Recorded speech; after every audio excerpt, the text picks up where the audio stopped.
तो श्रृंगार रस का पहला भेद है संयोग श्रृंगार। जहाँ नायक नायिका के मिलन का चित्रण हो वहाँ संयोग श्रृंगार होता है।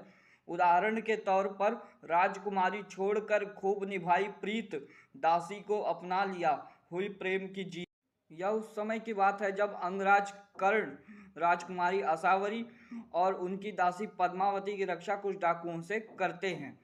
तो उसी समय अंगराज कर्ण को राजकुमारी आसावरी से और दासी पद्मावती को अंगराज कर्ण से प्रेम हो जाता है। तो अंगराज कर्ण राजकुमारी को सैनिकों के साथ राजकुमारी के महल भेज देते हैं और दासी पद्मावती अंगराज कर्ण को अपने साथ अपने घर लेकर जाती है और उनका उपचार करती है।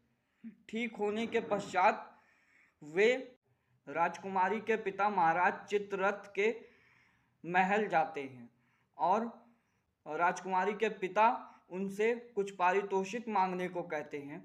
तो वे कहते हैं कि यदि आप कुछ देना ही चाहते हैं तो अपनी पुत्री का हाथ मुझे दे दीजिए।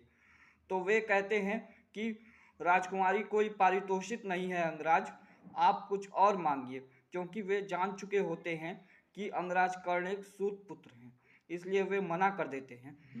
तो इतना सुनकर अंगराज कर्ण वहाँ से चले जाते हैं। फिर पुनः अंगराज कर्ण राजकुमारी के स्वयंवर में आते हैं और महाराज से उनकी पुत्री का हाथ मांगते हैं। तो पुनः महाराज उन्हें मना कर देते हैं।